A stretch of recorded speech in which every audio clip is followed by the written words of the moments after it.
नमस्कार मित्रांनो, मी डॉक्टर मनीष मोटवानी. मी एक बेरियाट्रिक सर्जन आहे. पण आज तुमच्यासमोर मी बेरियाट्रिक सर्जन म्हणून येत नाही. आज मी तुमच्यासमोर आलेलो आहो एक डिस्ट्रिक्ट गव्हर्नरच्या रूपमध्ये. डिस्ट्रिक्ट गव्हर्नर म्हणजे रोटरी डिस्ट्रिक्ट 3141चा गव्हर्नर हो आज तुमच्यासमोर आलो आहोत मी.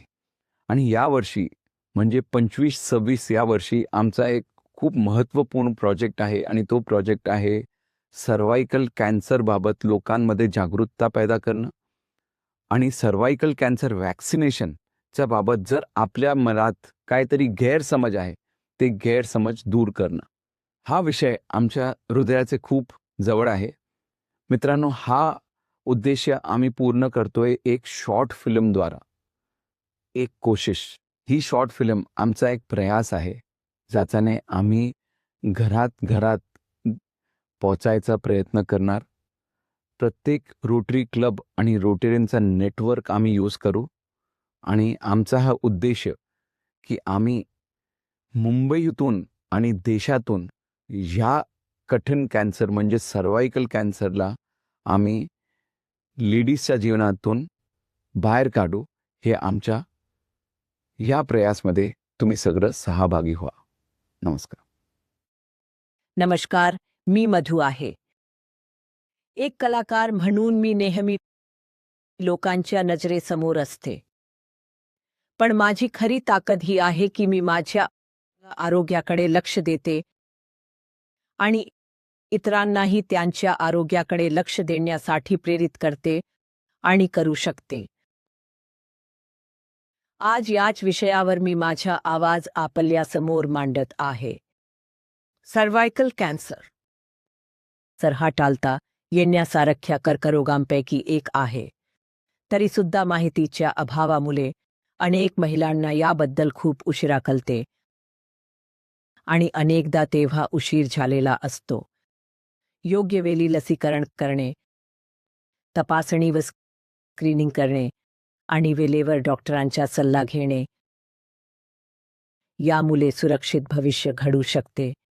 मी प्रत्येक घरातील पुरुषांना देखील नम्र विनंती करते की त्यांनी त्यांच्या घरातील महिलांशी म्हणजे त्यांच्या मुलींशी, बहिणींशी, पत्नीशी भीती किंवा संकोच न बाळगता याबाबत मोकळेपणाने संवाद साधावा आणि योग्य वेळी तपासणी करून घेण्यासाठी त्यांना प्रोत्साहित करावे. डिस्ट्रिक्ट 3191 ही मोहीम राबवत आहे, जनजागृती करत आहे आणि मला इच्छा आहे की आपण सर्वांनी या लढ्यात आमचा साथ द्यावा. आपल्या आवाजाने, आपल्या निर्णयांनी आणि आपल्या प्रभावाने आपण हे निश्चित करूया की या लढ्यात कोणतीही महिला एकटी राहणार नाही. Together we win, so do it. ही माझी नम्र विनंती आहे. धन्यवाद.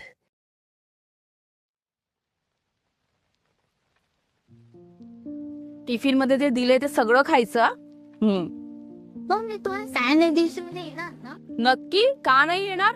अगं, तू आपल्या देशातील भविष्यातील होणारी सायंटिस्ट आहे. मी नक्की येणार. माझं गुणी बाळते. चल लवकर फ्रेश हो आणि निघ.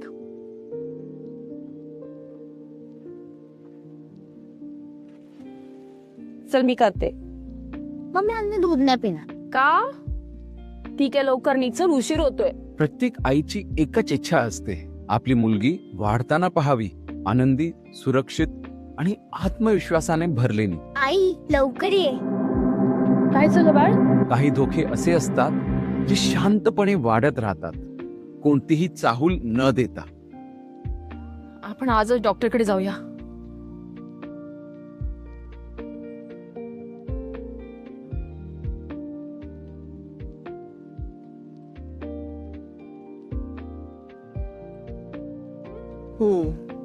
इथं आहे ग.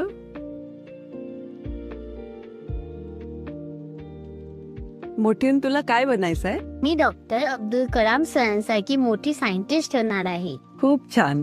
जा बस. कोमल, तिचे रिपोर्ट तरी आता ठीक आहे. पण एक गोष्ट आहे जे सगळ्या स्त्रियांना माहिती असायला पाहिजे. डॉक्टर, घाबरण्यासारखं काही कारण नाहीये ना? घाबरण्यासारखं काहीच कारण नाही आहे, पण एक व्हायरस आहे HPV म्हणून, त्याने सर्वायकल कॅन्सर होण्याचा खूप चान्स असतो. डॉक्टर, माझ्या लेकीला कॅन्सर? ती मोठी होऊन तिचे स्वप्न पूर्ण करू शकेल ना? घाबरण्याचे काहीच कारण नाही, कारण तुमच्या मुलीला कॅन्सर नाही. ती मोठी होऊन तिचे सगळे स्वप्न साकार करू शकणार आहे. मात्र पुढे जाऊन कोणत्याही कारणाने कॅन्सर होऊ नये यासाठी आमच्याकडे HPV साठी एक वॅक्सिन उपलब्ध आहे, जी सुरुवातीलाच व्हायरसला डिस्ट्रॉय करू शकते. कॅन्सरसाठी वॅक्सिन डॉक्टर? थँक्यू देवा.